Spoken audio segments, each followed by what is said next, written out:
believes I can't sleep.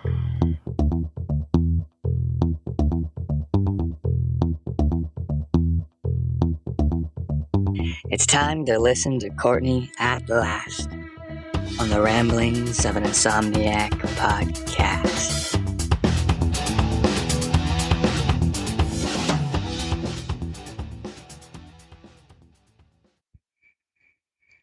Hello, welcome to episode 39 of the Ramblings of an Insomniac. I am Courtney Perry.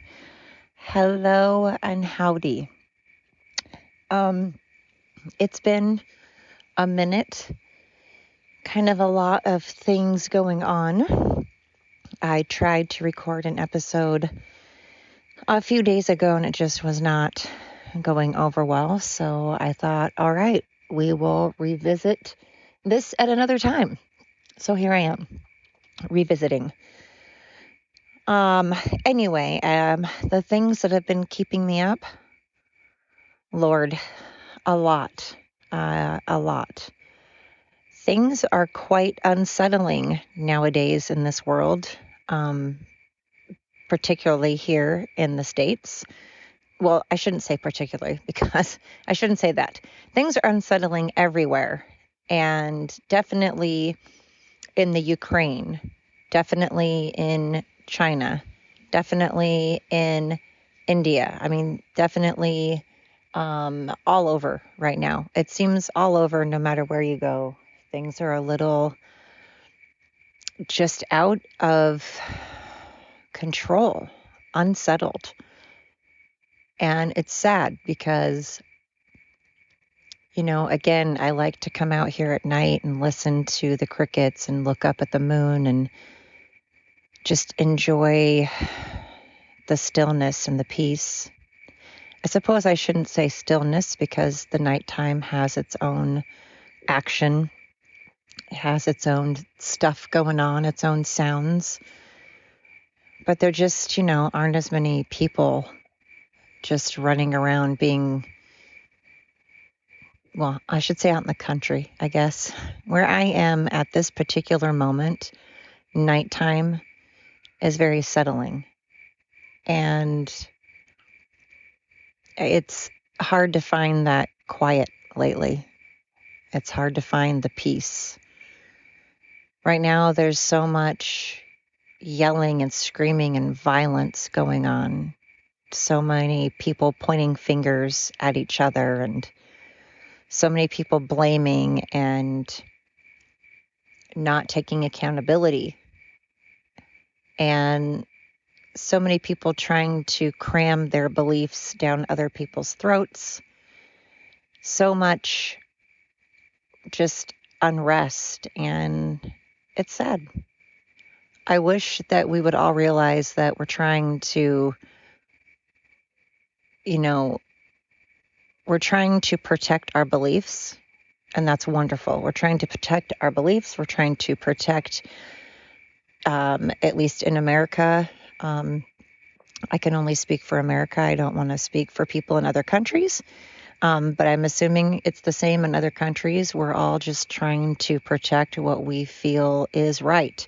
And some people's version of what is right is different than others, of course. So that's when it becomes a problem, when our beliefs clash with another person's or another group of people's beliefs. Every podcast, I swear, I have a cat. Every single podcast I say, every podcast I have a cat bombing, video bombing, not video, podcast bombing. I don't know what you'd call it. Now it's my cat Ragu. I tell you, I've been saying this every single podcast that every cat is going to introduce themselves and it's going to be a different cat at each time. And so far it has been. This is Ragu. He's my kitten. He's my newest kitten. He's inside, wanting to be outside. I'm not allowing him to be because he is only 5 months old, so he has no business being outside. I understand, and he's protesting greatly. But that's what we need more of. We need more happy things. We need more positive things. We need more paying it forward. We need more doing not just talking. We need more action, not words. But the action doesn't have to be violent. The action doesn't have to be shoving it down other people's throats. You know, the action could be that we're reaching an olive branch out to someone that we don't normally see eye to eye with. I know I'm a broken record and I preach this all the time. So basically, it's just frustrating because so many things, when you look back, were people were laughing at, oh, ha, ha. You cannot possibly think that not getting the vaccine, not being vaccinated is healthy.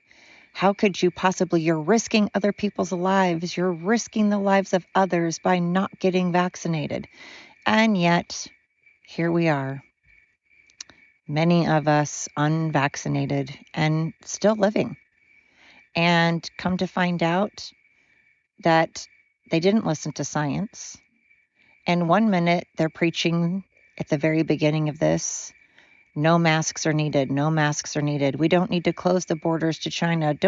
We need to go ahead and allow everybody from China and all over the world to come in. And then the next minute, no, keep everybody out and wear masks. And they just flip-flop. The government flip-flops depending on who is giving them money, depending on who they owe favors to. And it's all just a big corrupt shit show. And it's not just America. Other people have corrupt governments as well. And it's sad. It's sad that there is a group of people that would allow our health to decline, allow us to get broke, so broke that we're on the streets for their own greater good. It's sad that we have a government that would allow its own people to be poor and on the streets, cold and hungry, just for their own greater good. It's sad that they would allow misinformation and they would censor information. You know, they would get on all the social media sites and censor people so that facts don't get out, so that science doesn't get out, so that evidence doesn't get out. It's sad that censorship is happening. It's sad that rights are being taken away. It's just a sad time in America right now. And like I said, every country seems to kind of have their own problems. And it's been weighing on my mind. It's been something that's really been weighing on my mind. So that is one of the things keeping me up. The other has been family and addiction. Again, I talked about this in my last podcast, and it's still keeping me up. It's still keeping me up. That's not going to go away anytime soon. And, you know, I spoke about this. My son went to a treatment program and for alcoholism and gambling. And it's a 12-step program, but it's like a retreat where they meditate and they also do exercise and they do many things. And it's more of like a retreat in a way. And he completed all but the 12th step. He left at the last, on the last step. And that really just broke my heart for him and for his son and just everybody. I feel obviously following through is a big deal. Following through is important. Following through is symbolic. And why would you quit at the last step? So I'm concerned and I'm worried. You know, I'm hoping, I'm really hoping that it won't affect him in a negative way. I hope that he'll be able to still stick with staying sober and not gambling. I'm hoping to God that he'll be one of the, few that will be able to stay sober without completing the program. Oh my goodness, Ragu. It's really hard to be the parent of an adult that you really have no control over. You can't lock them up and put bubble tape around them and barricade the doors and make it where they can't go anywhere and hurt themselves. And that just is hard. Now there's an airplane. Seriously. This happened last time. I must have recorded my podcast probably 4 or 5 times. And holy cow, that was really loud. Wow.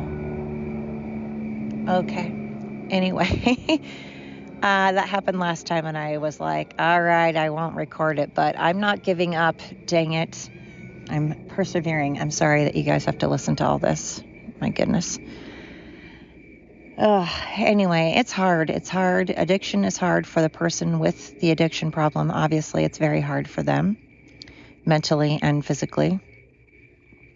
And it's hard when they have to do it for themselves and you can't pick them up. I'm an enabler, I guess. I didn't think I was, but I am.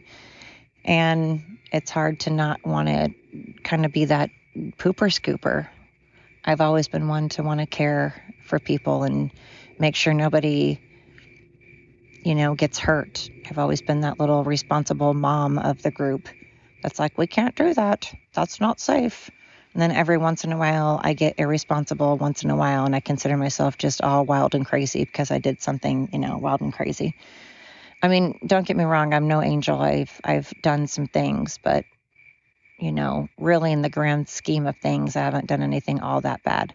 Although I don't know why I did this. And Allison, I know that you're listening and this was kind of hilarious, but my friend April and I decided that we thought it'd be a fantastic idea to take my parents' car that was at the time a 1990 Grand Prix. And it was a brand new car. We were 15 years old, and we figured that instead of walking to the store to get some candy bars, that we wanted to drive. Now, this was in a very small little town of like 2,000 people. Actually, it was less than that. It was like 1,200 people. And walking to the store would have taken us maybe a half an hour at the most. And we thought, nah. Now, of course, we didn't have our driver's license because we were 15.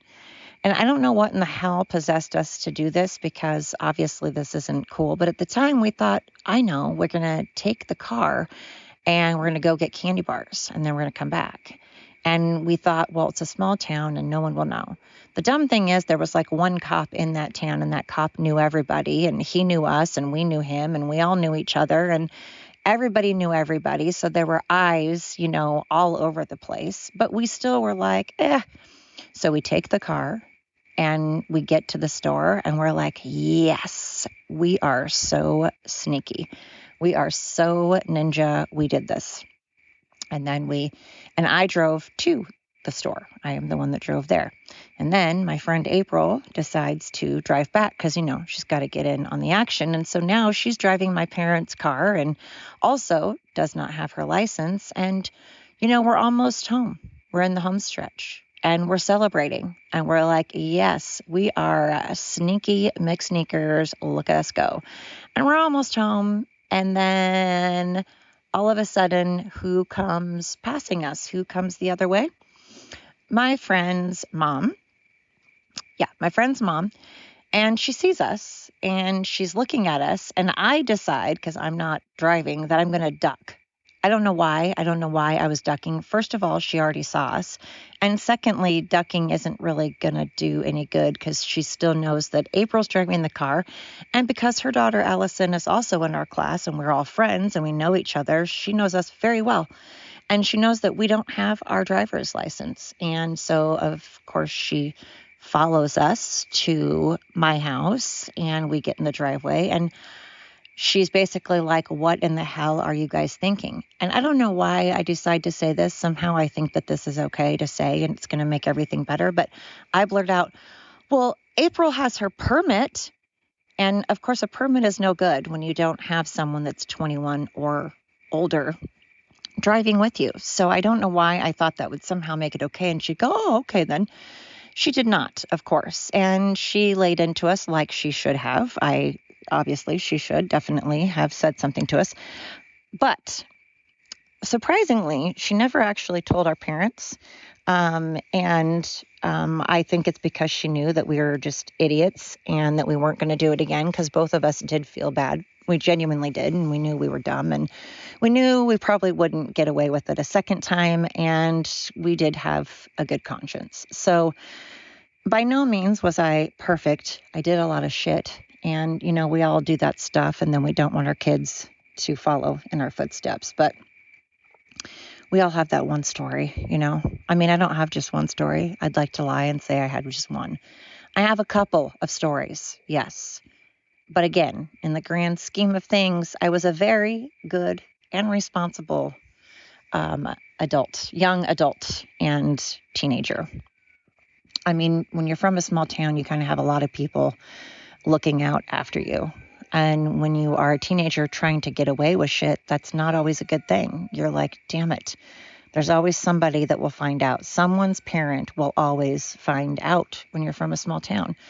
And when you're young, you think that sucks. But when you get older and you live in that same small town and you have kids, you're like, yes, thank God we're a small town that has each other's back. We keep an eye on each other. It has its pros. It has its cons, of course. Small towns are good and bad for a lot of reasons. You always know you can count on someone to come, like I said, watch out for your son or daughter, to pick them up if they need to be picked up. We have a good support system whenever someone was in a pickle or needed money or had a health issue or whatever. We rallied behind one another. At the same time, there's a lot of gossip. There's a lot of, people talking behind backs, and that sucks. But I'd much rather be from a small town than a big city any day. You would never catch me living in a big city anymore. Couldn't do it. You couldn't pay me. You literally could not pay me to live in Portland, Oregon, for about 100,000 reasons. I would never live in Portland, Oregon. You could literally give me $1 million and free rent in Portland, and I would say, no, thank you. Anyway, so what else has been on my mind? I got to tell you, this thing with my mom is still really getting to me. I posted something on TikTok yesterday and today about the COVID policies and how they kept my mom and I from seeing each other, and how COVID policies really screwed it up for a lot of family members. There were so many people that were kept away from their loved ones. And what pisses me off is they were kept away for no reason. They were kept away for our government's own greed. I did not get to see my mom in her dying days. I did not get to comfort her. I did not get to be with her while she still had her memory. I didn't get to hold her hand. I didn't get to hug her. I didn't get to touch her. I didn't get to help her in any way. I didn't get to make sure that she got a shower. I didn't get to make sure that she got cared for properly. Strangers got to be with my mom. Strangers were around my mom, but I couldn't be. Where's the logic in that? Tell me where the logic is that I could not be with my mom, especially in a private room with the door shut. I could not be with my mom wearing a mask. I could not be with my mom while she was vaccinated. I could not be with my mom, but other people could be with my mom that may or may not have been vaccinated. I couldn't be with my mom, but housekeepers, CNAs, med techs, nurses, doctors, they could all be with my mom. So many people lost precious time that they will never get back because of unrealistic and illogical and unnecessary COVID policies put in place by dear old Kate Brown. Dear old Kate Brown ripped people's lives away, giving misinformation, giving false information all for greed and power. This administration took away lives, and they lied about who was dying from COVID. They lied so much. There were so many statistics that were not correct. They were saying that people were dying of COVID that did not die of COVID. There were also false positives for the COVID tests. And it's infuriating to know that so many people went through what I did. It's infuriating to me to know how many elderly died alone for no reason whatsoever. It haunts me. It's haunting me to the point that I cry randomly in the middle of the day. I cry in the middle of the night. I randomly get pissed and I want to throw things. And it's infuriating because I feel so small and so helpless because we're ran by a government that is so power hungry. They don't give a shit about anything but what they want, what they need, about money, about who they owe favors to. God, it's just sad that we've become these little ants to them that they can just step on. And it's infuriating that my mom became a casualty. That someone else's mom, dad, grandma, grandpa, aunt, uncle, sister, brother, friend became a casualty, and they don't lose an ounce of sleep. I'm losing sleep. I'm losing so much sleep, and they are sitting in their Egyptian cotton beds, not losing 1 ounce of sleep. They're going to their sex islands, not getting in trouble for it. There are people coming into this country by the thousands daily, and while they're coming into this country illegally, people are losing their lives to fentanyl, losing their lives to murder, getting their houses broken into, getting addicted to fentanyl. It's just a shit show under an administration that doesn't care at all.